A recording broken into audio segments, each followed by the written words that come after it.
Welcome back to the show, everybody. Check out these headlines we have for you today. Digital ID, what you need to know. I'm telling you, we're going to get into it in the Freedom Zone. Ripple file response to the SEC's motion to compel. What's going on here? We're going to get into it. An XRP technical analyst says imminent break, ladies and gentlemen. We got that and so much more. Somebody roll that beautiful intro.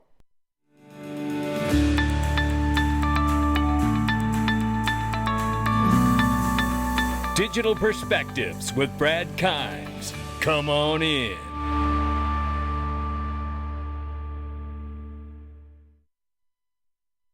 Welcome back to the show. You can follow us on Twitter and YouTube for exclusive content. Right now, it's $1.72 trillion market cap for crypto. The market is up 0.2% in the last 24. Right now, 41,500 plus for Bitcoin. We see 2,400 plus for Ethereum, 94.9 billion market cap for Tether, and we see XRP at 54 cents, up 0.1 on the 24 hours, still off by 4.5. Yesterday was an absolute bloodbath. It looks like it's trying to stop, but you know what? Wait till we get to these charts. We're at 55 cents. We went all the way down to 52 cents overnight here, ranging between 52 and 55 cents. Make sure you know what you hold, ladies and gentlemen. It can scare you in this space, and it might even scare you a little more before we get out of here, but this won't. I Trust Capital, ladies and gentlemen, the best crypto, gold, and silver IRAs on the planet, bar none. If you don't believe me, click the link. I just went in there. Look, here's what I did right before the spot Bitcoin approval, the ETF approval. I went into iTrust and I bought the exposure that I wanted to have to Bitcoin inside my iTrust IRA account, and I got it tax-free, baby. That's what I did. Yeah, you damn right I did. Click the link underneath the video. That's the kind of stuff you can do. And think about this for a moment when it comes to the ETFs, ladies and gentlemen. Everybody's excited about the ETFs. That's great. I'm excited too. But think about this. If the price goes down and you're in the ETF, you're in the ETF. You can't get out of it on a weekend like today. But you have your own back office in iTrust Capital. You see some things happening, the market start bleeding, you could pull that out into cash, let the market come down, re-enter that position, and you're still tax-free. Click the link underneath the video for the sponsor right there. iTrust Capital, kicking ass. Yeah. And so's this guy, Brad Garlinghouse, rocked it. Stand out at Davos, ladies and gentlemen. He was everywhere. He said as one of his comments here, he said, I think at some point there will be a new chair of the SEC, and I think that will be a good thing for the American people. I believe so too, no doubt about it. But here was like a final message from Brad, very candid outside. Take a listen.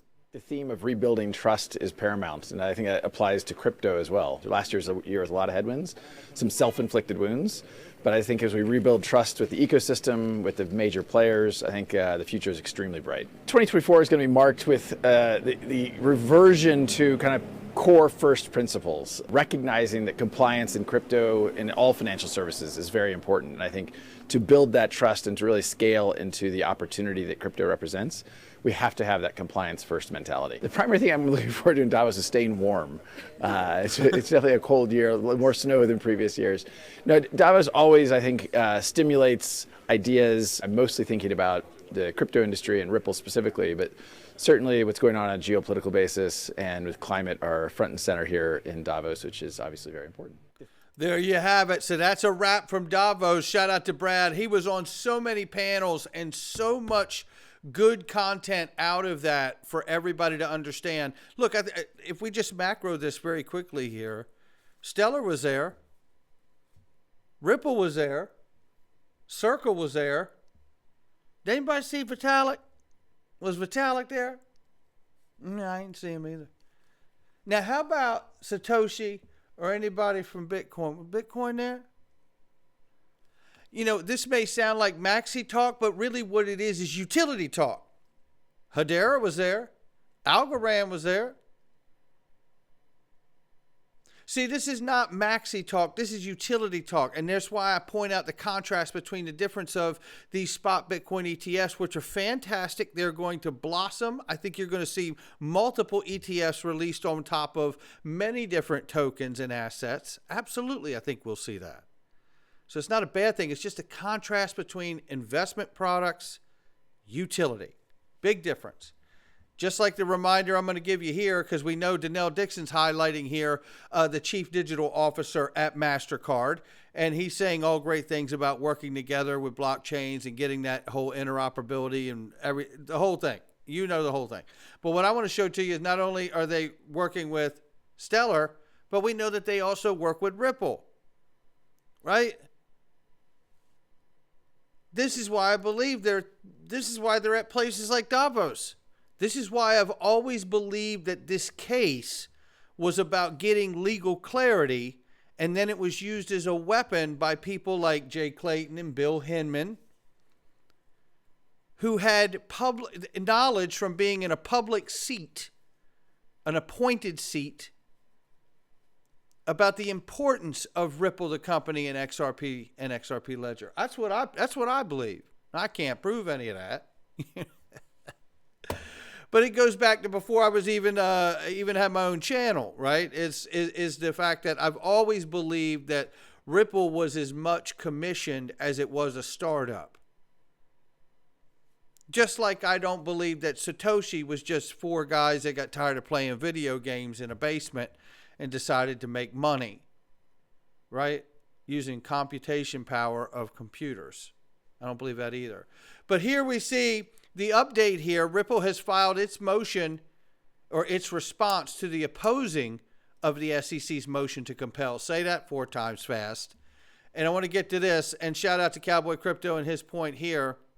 The SEC is not entitled to receive a response to this interrogatory for the simple reason that it has already exceeded the 25 interrogatory limit. Its sole argument against that limit is the Ripple deviated from the court's expert discovery orders when serving the supplemental Bracco report during the remedies phase. And then he goes on. So, look, here's the deal. He says that is false. The SEC gave prior consent to Ripple serving an update report, and the court approved it. Here's what I want to say. Essentially, what it appears to me, and I am not a lawyer, 12 years shy of a law degree. Here's what I'd say. What it appears to me is that this is the SEC acting arbitrary and capricious again to make an attempt to open up discovery when discovery is already over. They want to relitigate the case and introduce new evidence. That's what they're hoping to do. This is what Jeremy Hogan had to say. This is remarkable. He says, to be honest, this relatively minor discovery dispute is not all that legally interesting, but I took this opportunity to revisit the SEC's grand press release from 2020 that it had sued Ripple. He says here, Ripple demolished all the issues except those not crossed out. That's a lot of red. So you can see all of that got struck down by Ripple, right? No question. This is what this is about here. So going into this, it breaks it down quite nice right here. So let's give it to you this way, right? Firstly, Ripple argued that the SEC's post-complaint requests are untimely. It emphasized that the securities regulator had sufficient time to request the post-complaint documents and interrogatory during the facts discovery phase of the legal tussle. That was all the way back in 21. That was all the way back in 21. They should have got that done. So this is obvious to me that they're looking to, stall this thing, drag it out further, right? Looking for more favors and leeway from a judge where they've acted arbitrary and capricious in other cases, act in an unfaithful allegiance to the law in this particular case.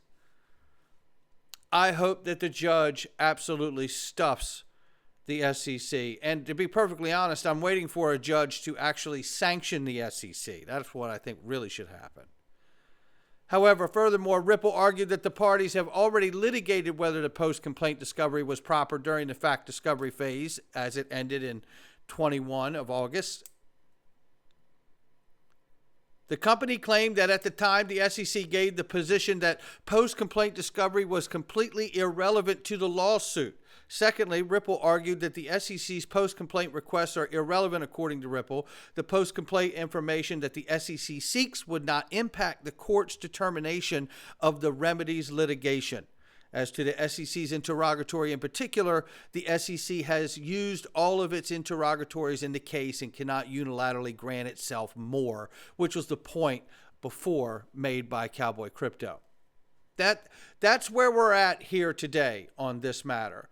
The SEC, regardless of the damage it's doing and has done for 3 years now to Ripple and Brad and Chris individually, continues to ask for more, to continue to try to take until there's nothing left to take. That's our government doing that to companies trying to create innovation and work transparently within the financial system. It's despicable what the SEC is doing. Gary Gensler got to go. Let's take a look at this.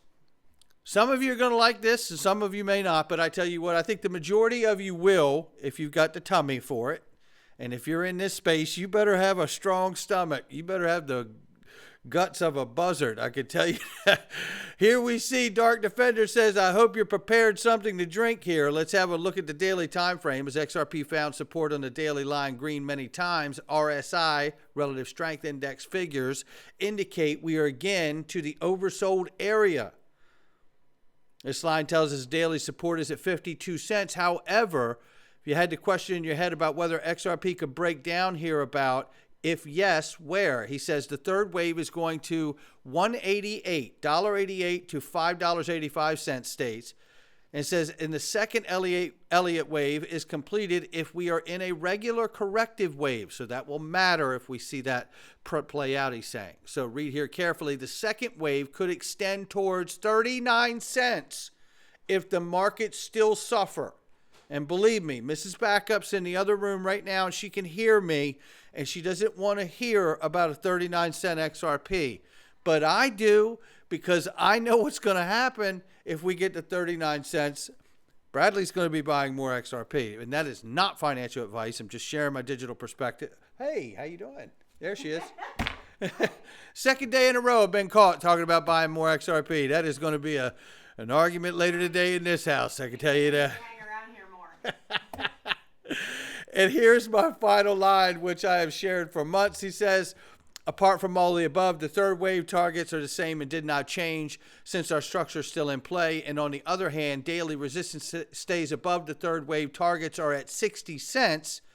This means XRP will try to break here. So in other words, if everybody heard of level 66 cents, once broken, oh God, how about that? So that's pretty promising right there if we see it stay above 66 cents. But we could see 59 cents be touched. And he also put out another chart right here. Shout out to Dark Defender for this. Make sure you give him a follow. We're distracted with 58 cents, 49 cents, and the question when. The question should not be when, but where. We checked the dip, and this is an RSI chart, relative strength index chart he's going to show here. It stands at 39 cents unless the 66 level is broken, I believe he meant to say there. It says, ladies and gentlemen, below is the RSI chart for XRP, which is a well-known indicator for monthly time frame. He says, I want to name it imminent break. Oh, hell. The majority expect a bull run in 2025, referring to the graphs, astrology, gut feeling, etc. But I expect the first leg to happen in 2024 based on math. He said, I will also share the changes and plans to analyze the weekly close. Stay positive. Have a great weekend. You too, Dark Defender. And here it is. The RSI right here. You see right where we're at. And we could break lower down into that 39 cent range. We could go down a little further, right, and have that tap down. Let me see it get below 50 cents. That's just me. Listen, we're getting ready to go into the Freedom Zone here. We got to leave the rest of you, but you're going to want to know what's going on in the Freedom Zone today, because I'm going to tell you something. If you go to digperspectives.com and join us in the Freedom Zone, ladies and gentlemen, we are going to get into digital ID today. It is a very, very real thing. It can be a huge slippery slope, and that's where we're going to finish the conversation today. I hope you will join us. You will want to know it. We'll see you inside the Freedom Zone.